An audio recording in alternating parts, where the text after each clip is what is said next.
in this regard. The third is in the GTP period, it was planned to construct around 7 sugar factories, which is slated to see completion by 2007, but the performance is said to be low. That's why it became low.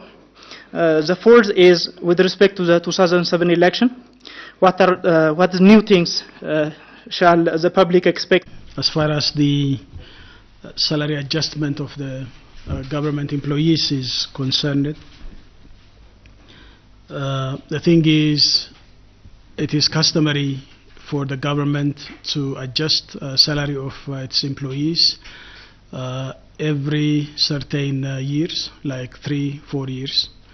That customary thing has continued now as well. So we have been waiting for the inflation to decline into the single digit. Otherwise, there is a possibility that increment in salary would have a spiral effect on the inflation. So in that regard, we were waiting for the last 2 years to keep the inflation into single digit.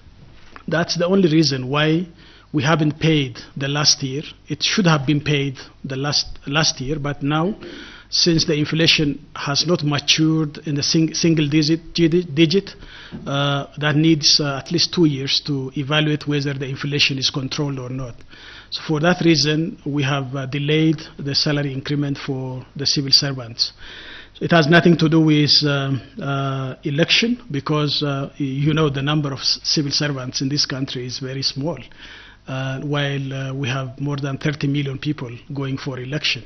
So I think that's, it's insignificant as far as election campaign is concerned. And you can imagine maybe 50% of the civil servant is member of EPRDF. Whom are you going to ask for the vote to come from the civil servant? So that's not at all our intention.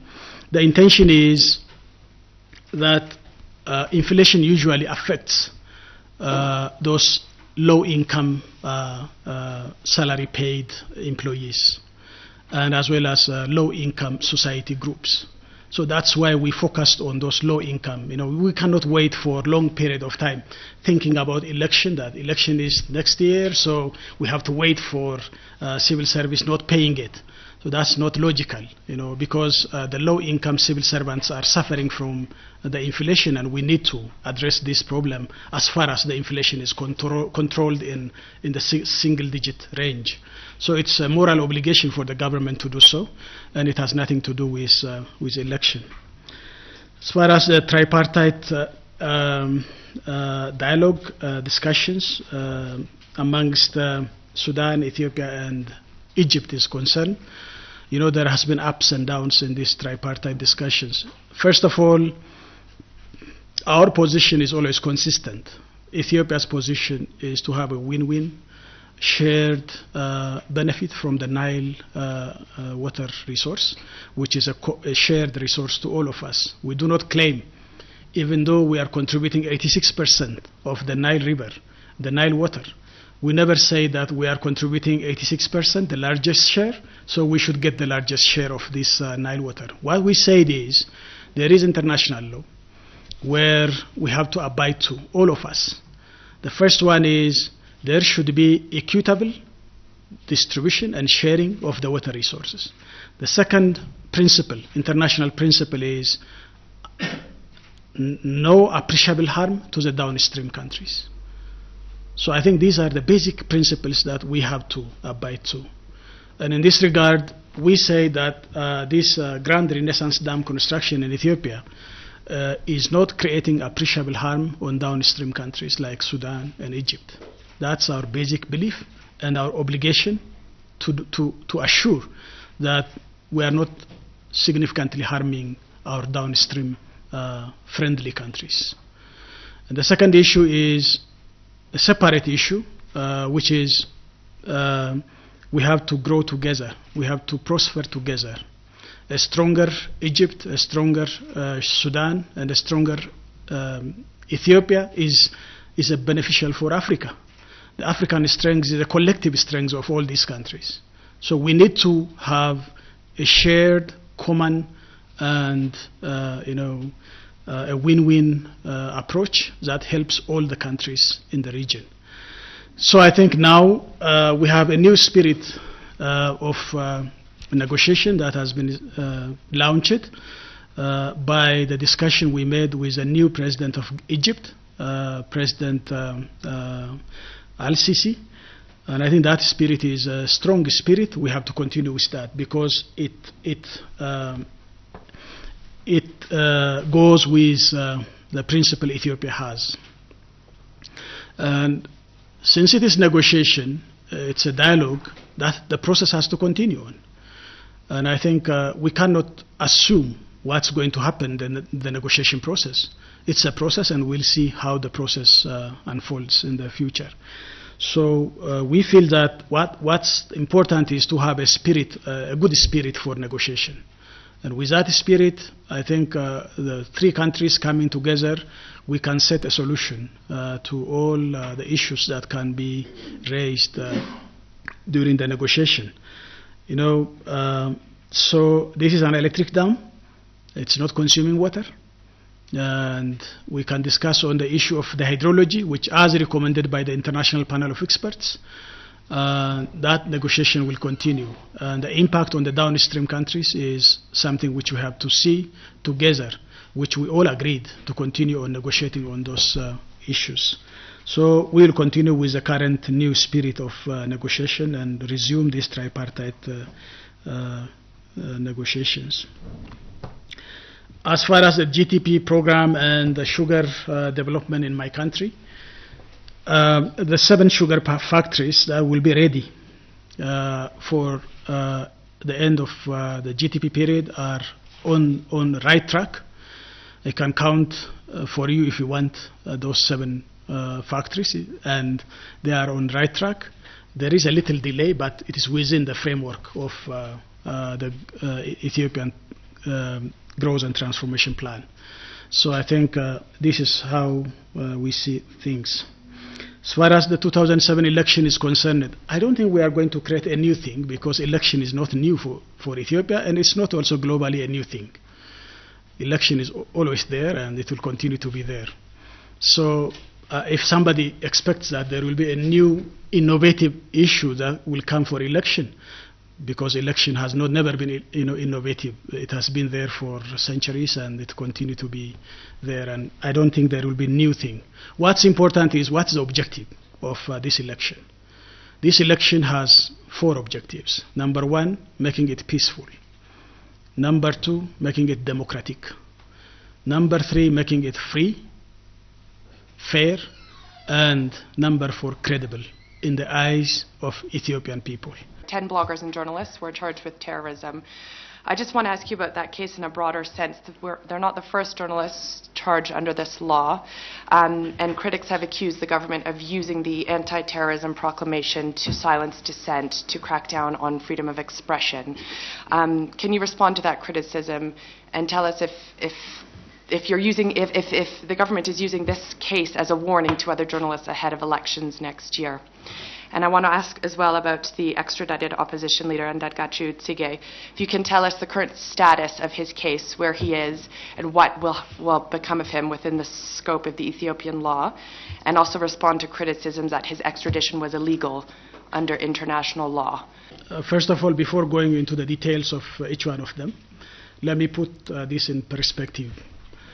First of all, the Ethiopian government's objective is to crack down any terrorist network that starts from Asmara and extends to Somalia, and nowadays even going to South Sudan, and sometimes also goes to Kenya. So this is the network that the Asmara government and maybe some other supporters of this government has created to destabilize Ethiopia. So all the things which you are mentioning falls under this network. So our objective is to crack down all those networks and to dismantle all those networks that wants and has an ambition to destabilize my country. Because we have a moral, constitutional, and legal obligation and responsibility to secure the lives of our people and to secure our people, which is a national security interest. So whatever you see, you can put into this equation. Whoever it is, be a doctor or a teacher or a journalist or somebody like Andargacho Zege, or whoever, you can put this into this equation. So my government has a wider objective than individuals that are arrested this way or that way. You can see somebody being arrested. So it has nothing to do with election. It has a meaningful objective to have a secured, prosperous, and peaceful country. In order to have this realized, then we need to secure our nation. And we need to secure our nation from any kind of terrorism. Having said this, as I mentioned, whenever somebody puts itself into this network and claims that he's a blogger, because you can be tomorrow a blogger, it doesn't matter. It's just a one-day job. You can be a blogger. When you put yourself into this network, and if you try to become a blogger, don't think that you are going to escape from the Ethiopian government, having this network known by the Ethiopian government. We have credible information as far as all these networks are concerned. So anyone who is seen and acting within this terrorist network then will be eligible for the course of law in this country. So you can put all of them in this regard. I don't think becoming a blogger makes somebody immune if somebody involves into this terrorist network that destabilizes my country. And this is a clear message. By the way, whenever we find out somebody in this network, it becomes a new thing. You know, last year, the thing was you are trying to crack down and silence this guy or that guy, the names you know. And this year, when we get these guys in that network, then again the names come. Maybe tomorrow also you'll get another name. But the thing is, our advice is, whoever he is, be a teacher or a doctor or an engineer or a journalist, please avoid yourself from this network and do your professional work as your ethics allows you to do so. But otherwise, if the Ethiopian government has credible information and evidence, then we'll do our job as a responsible government. The extradition of Andargacho Zige, somebody said it's international law, it's illegal as far as international is concerned. I do not know which international law you are mentioning about. This is not a new thing when somebody is extradited as when it is involving into terrorist activities. I think many countries were doing this, not only Ethiopia, but even the Western countries. All of them, they are extraditing terrorists and putting them into the law of the nation and bring them to the court. So I think this is not a new issue, and as far as we are concerned, there is nothing illegal. Internationally, as well as domestic law is concerned, it's legal and it is legitimate. So we don't see as an illegal act. And this guy has been sentenced sometime before he was captured. So I think we'll continue on according to the sentence that has been given. I'd like to ask something on South Sudan peace talks. Recently, the talks were adjourned because of, among other things, confusion about the issue of inclusivity. The warring parties seem to feel that the mediation team misinterpreted what IGAD regarded as inclusivity into the multi-stakeholder thing. Could you kindly clarify what IGAD meant when they allowed inclusivity in the whole issue? Then secondly, about 30 days have already eaten into the 60 days that the main principles were supposed to have come up with a framework for transition of national unity for South Sudan. Did IGAD foresee this mishap, and was there any plan B? inclusivity doesn't mean that it's only 2 or 3 parties. The process includes all the South Sudanese people and the sections of society in South Sudan, not only the warring parties. So what we mean by inclusivity means including all the voices of the South Sudanese, because they are the ones who should construct their own country, their own nation. So the prime parties in this conflict are the government and opposition of SPLM, which is warring. And there are also some other leaders, which used to be in the SPLM, Executive Committee and National Liberation Council. So these all are stakeholders. The problem is a political problem. So it has to be settled politically. If you want to settle it politically, you need to engage all stakeholders that are involved in the country, both including the opposition party members, faith-based organizations, civil society groups, all of them should be there. What has happened is, everybody wants to line with itself, civil society of this group and civil society of that group, and faith-based organization of this group and faith-based organization of that group. They want to align with themselves, and we say this is incorrect. These are independent institutions, stakeholders. You cannot separate civil society groups of South Sudan into the warring parties line. So what we are saying is that all the stakeholders in South Sudan has to be involved in the negotiation process, but the prime parties will be those warring parties. So that's what we mean by inclusivity. They can define it whatever they like, but now I think through shuttling diplomacy, we are able to convince them, both of them, that this is not the case, and these organizations should act independently and should voice out their frustrations and the wisdom to a way out for the future of South Sudan.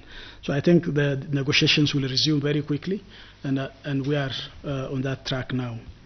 We are also somehow concerned that a month or so has been eaten up by this shuttle diplomacy and trying to convince the two parties.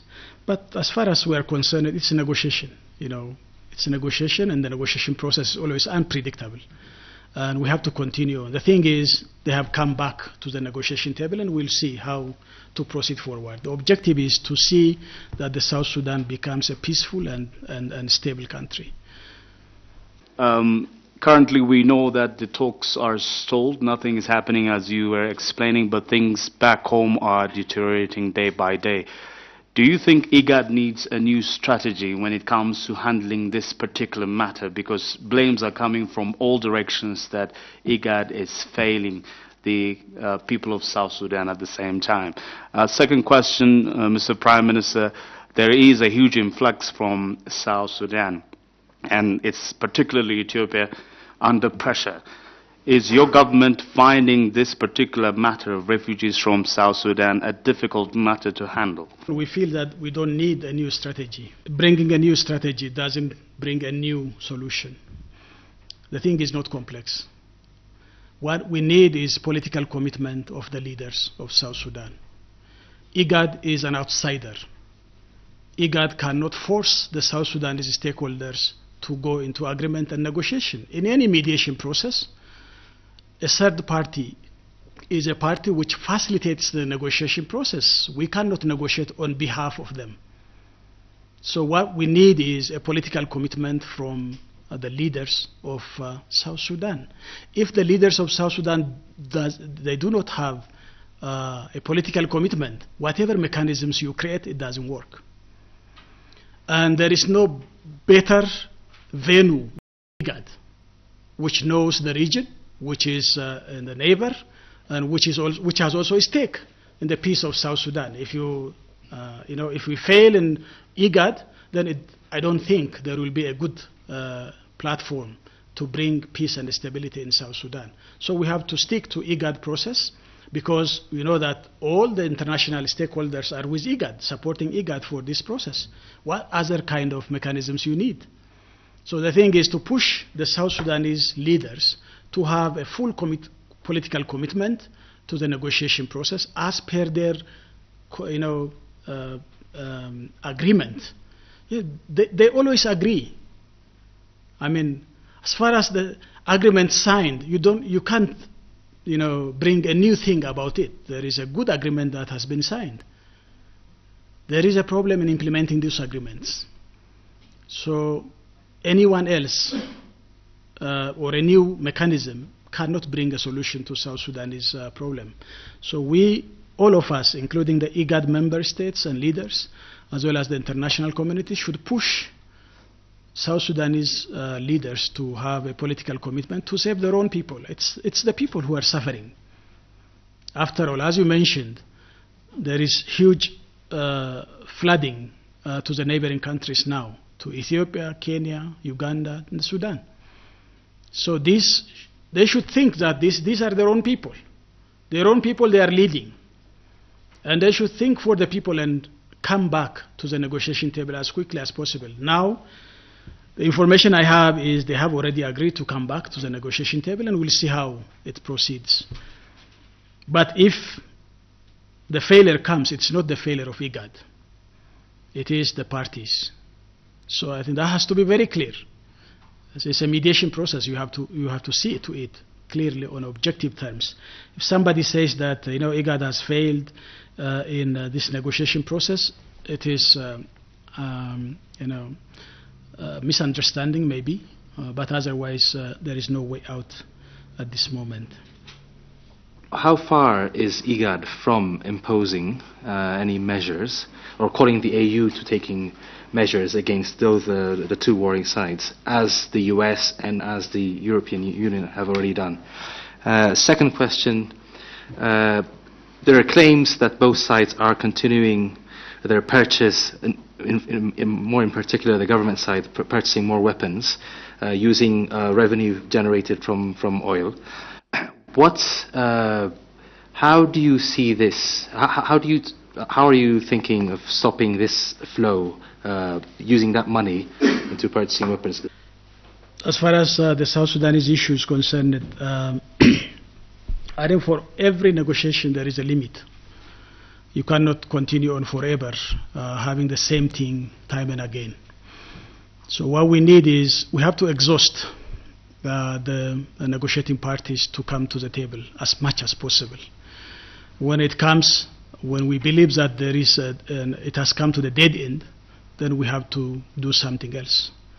And the region, international community, and the African Union has to take measures. I think IGAD has clearly spelled out that if things goes wrong, then IGAD is going to take punitive measures. And we have to spell out what these punitive measures are. And this is not a new thing. But as Africans and as good neighbors, we want to exhaust all the possibilities we have before embarking into taking measures. I think taking measures is the last resort. And so we are looking into it, and we are giving them a chance to go for a negotiated settlement. And if that doesn't happen, then obviously the region will not sit idly to see the process continuing on by killing the people. First of all, we believe that this problem can only be settled by a negotiated means. And armed struggle cannot bring any solution to this problem. And we have said this many times to the leaders.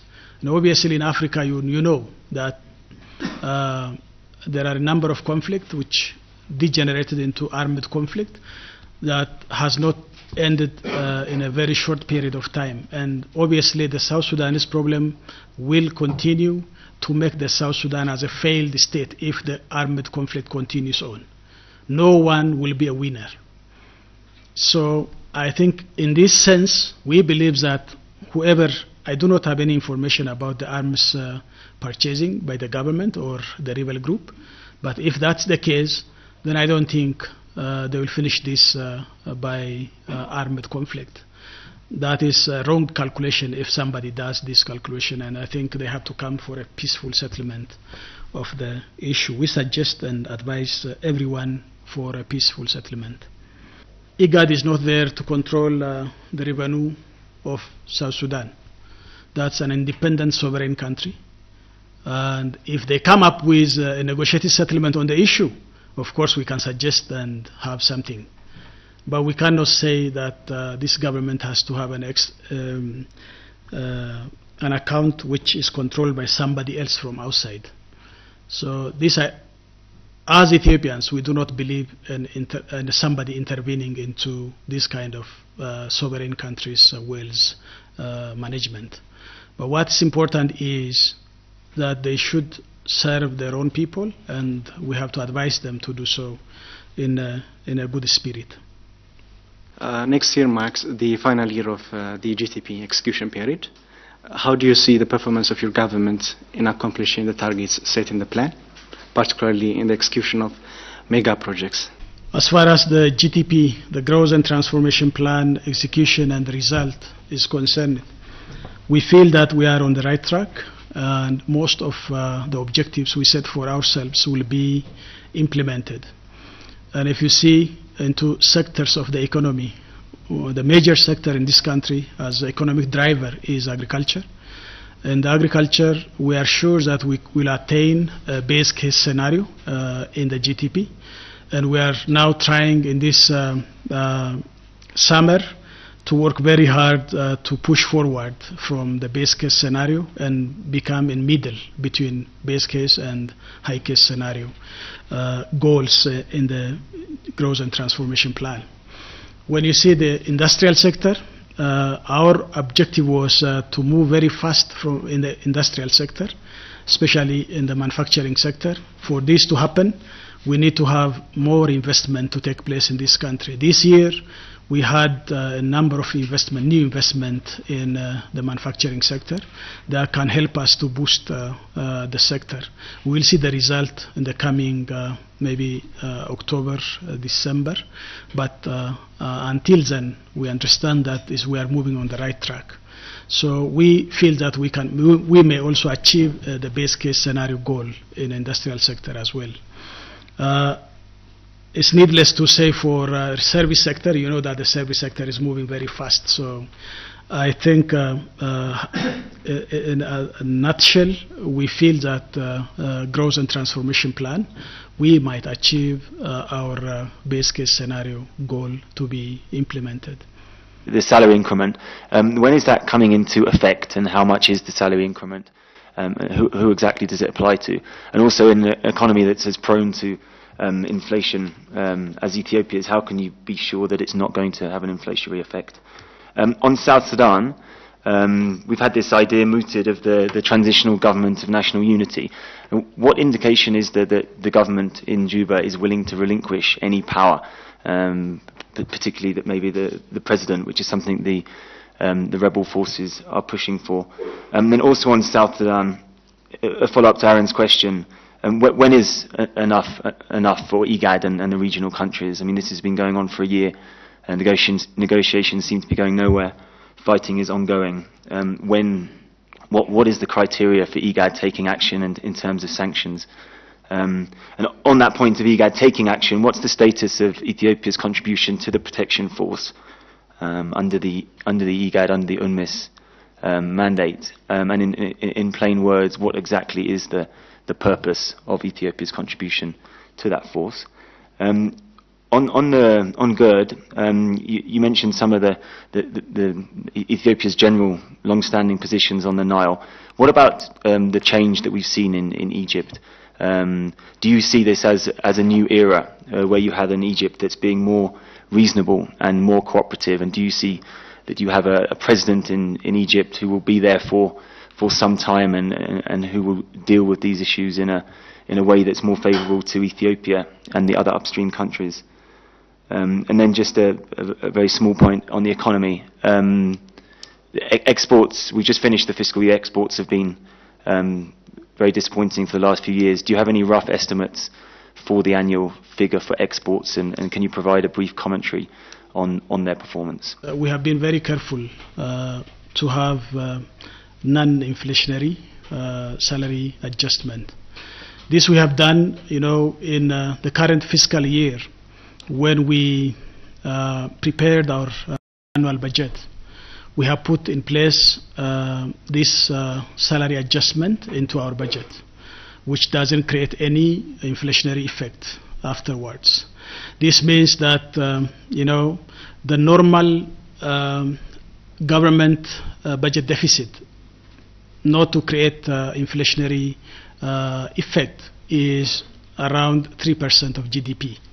But in this case, in this annual budget, we have put it like 1.6% of our GDP, which is much below than the usual ceiling for inflation, as far as inflation is concerned. So this shows that we have carefully designed our budgetary system where it cannot create inflationary pressure on the economy. The second issue is, it's customary. It's not a new thing which we have done. Any government can have an adjustment on the salary to a certain extent. So we have been adjusting these kind of adjustments for the last maybe 20 years, every 3-4 years. So I think it will continue on following the same trend, but looking into an adjustment which favors to the lower income salaried employees of the government. And then when you go up, then it will be, the proportion of the increment in the percentage terms is going to reduce from bottom up.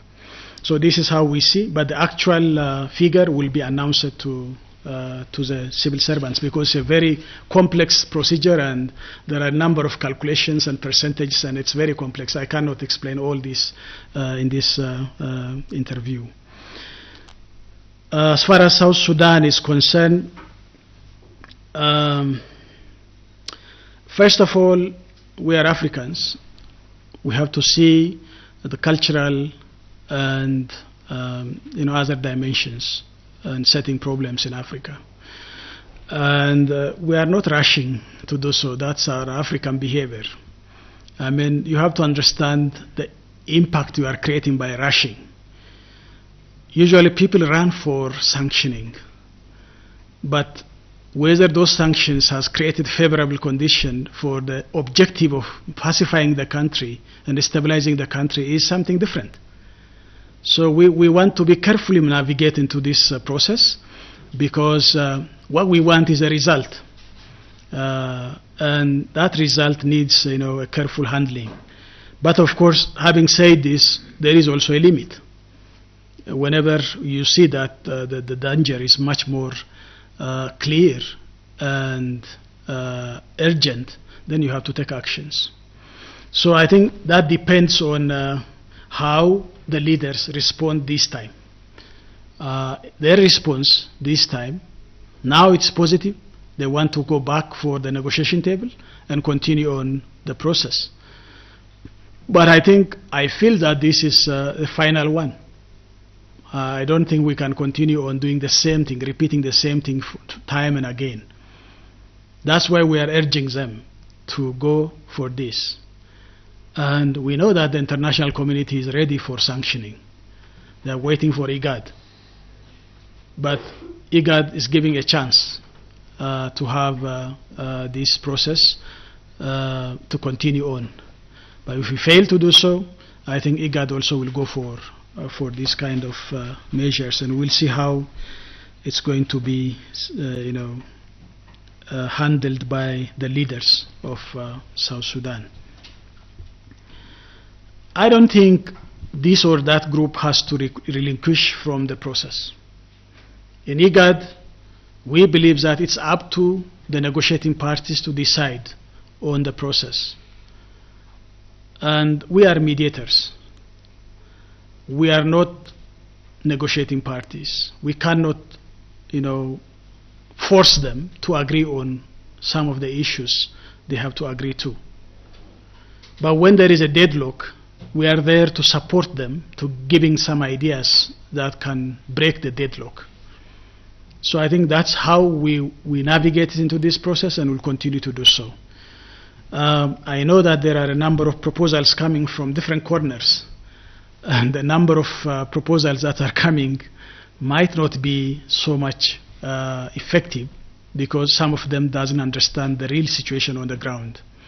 So we feel that the leaders are capable of doing this if they have political will. And if they don't have this political will, I don't think something which we give them can be a curing medicine to the process. Therefore, we need to engage them again with a patience and wisdom. And then we will say enough is enough. And that we will see maybe after some times. The protection and deterrence force that the region has to deploy to South Sudan, some of it has already been deployed. The rest is in the process of deployment.